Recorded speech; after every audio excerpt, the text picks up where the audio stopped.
I am the oldest daughter of 4 children. I'm currently 25, second oldest is 23, third is 20, and youngest is 18.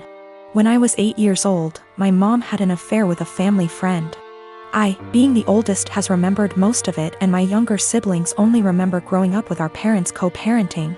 This has put a strain on my mother's and I's relationship. She cheated on my father, who was battling cancer. She didn't even try to keep it a secret from the kids. I remember during family /friend gatherings when everyone would be inside and I'd see my mom and the family friend kissing, or doing things in the pool. As a kid I didn't understand, but as I got older I realized what she was doing in front of us, and I feel sick. People ended up catching on to their affair years later, and my mom left my dad and started a new relationship with this family friend. They split up shortly after that because he cheated on my mother. I've confronted her about this after my dad passed, and we all went to see a family therapist. This was roughly 3 years ago. My mom has since remarried to an incredible man, but recently she was out and bumped into this man from her past. They exchanged emails and she confided in me that they have been sending emails back and forth and are planning to meet up to chat and catch up. I read the messages and it's very apparent that the guy still has feelings. While my mom is trying to make it seem like she's just catching up with an old co-worker. But I know my mother, and I know she is still slightly infatuated with this man, and flattered that he still wants her. I mean, it's been years, why else would you want to catch up? My new stepdad knows about her past, and while he doesn't agree with it, it's been years, he wasn't in her life yet. She asked me what I thought about her meeting up with him, and said something along the lines of needing closure. She asked for my honest opinion about the matter, and I told her, to be honest Mom, you dealing with this guy in the past ruined yours and Daddy's marriage, and you guys had 4 kids. Why you think it wouldn't ruin this one, but why don't you stop being and stop thinking with your and delete this guy's damn email? She cried, said she couldn't believe I just called her and left my house.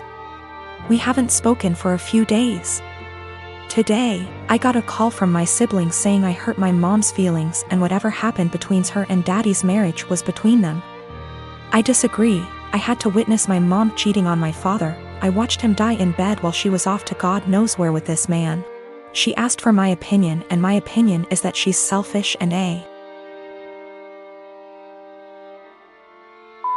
who left my dad to die on his own, and she wants to rekindle with this man and possibly cheat on my new stepdad. My sister Amanda never met her bio mom. My dad raised her alone until she was barely 1. My dad and my mom got married in 1992. Amanda knew that my mom wasn't her bio mother. She started pressuring my dad for information on her mom when she was around 17. My dad always gave her vague answers and refused to talk about her bio mom, which put a strain on their relationship.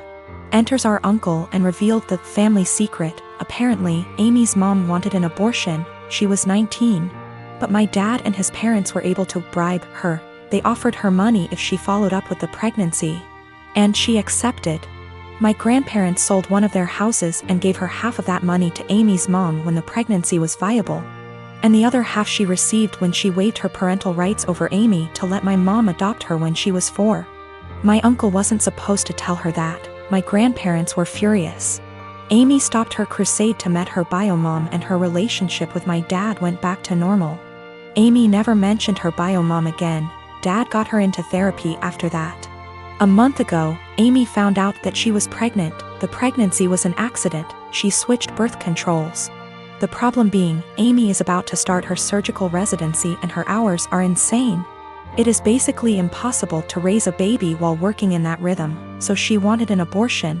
The problem is that Mark, her fiancé, 6 years together, wanted her to keep the baby. It caused a big fight. In a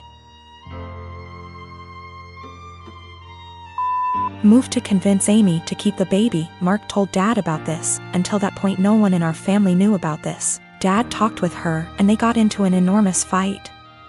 Amy got the abortion 10 days ago. Mark ended up breaking up with her.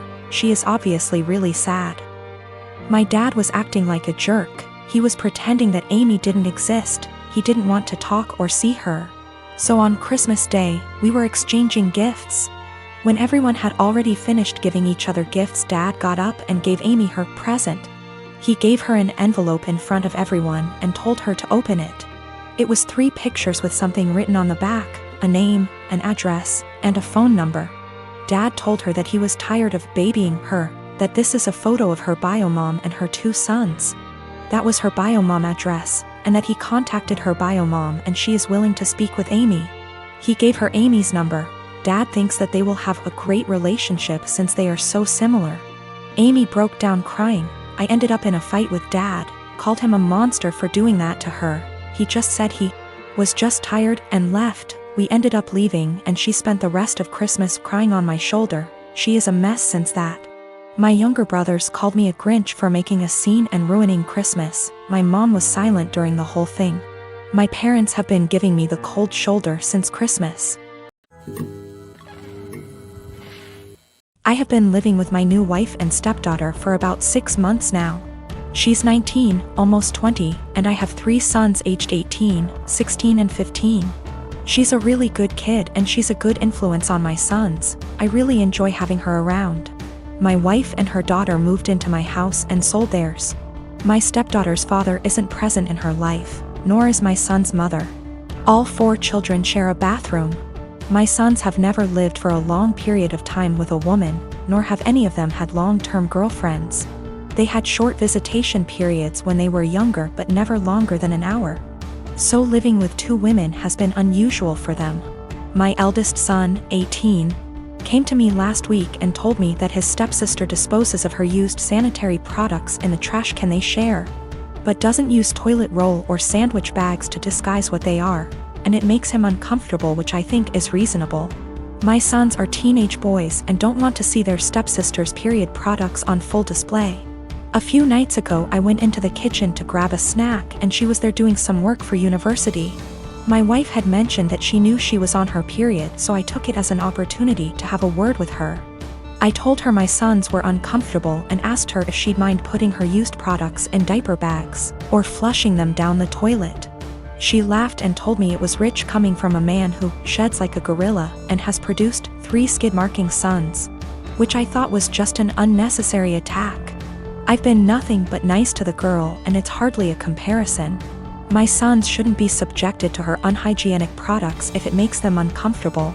She went on to lecture me about how tampons can't be flushed and that it's bad for the environment if she uses diaper bags for everyone, which I think is just an excuse.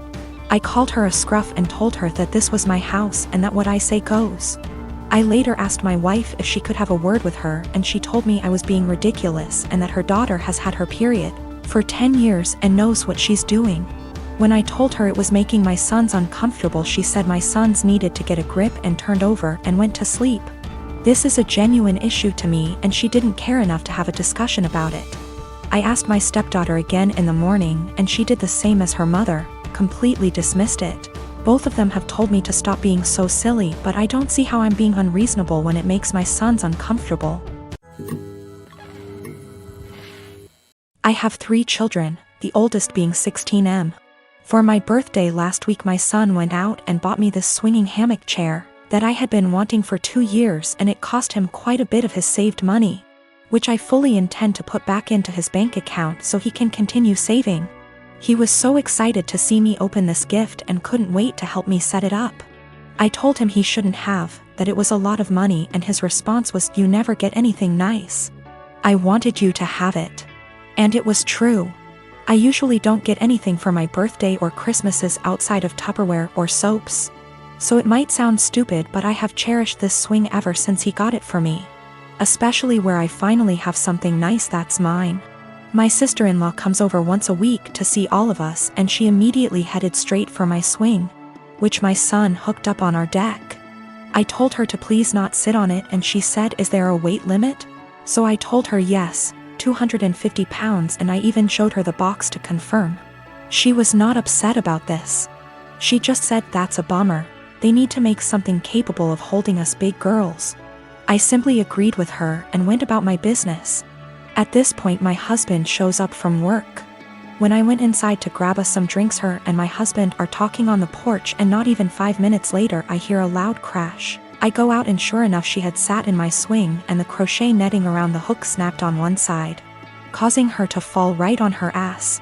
She is sitting there laughing, gets up and says, "I guess I need to learn to listen." So I lost it. As I said above, I literally never get anything nice. Never. This is the one thing that I had that was mine, and it didn't even take someone a freaking week before they ruined it for me. So I said, "I literally just told you not even 20 minutes ago that it would not hold you and to please not sit in it." She makes some comment about usually the weight limit is a lie. I thought it would hold. So I said the weight limit probably would have held if you were only 50 pounds heavier than it, not 150. She is 420-ish lbs because she is one of those girls who eat food on camera for money, and she absolutely loves her weight. But regardless, instead of apologizing or offering to compensate me for my destroyed item, she has resorted to saying I'm a shitbag for making her feel like her weight is a problem and my husband is on her side.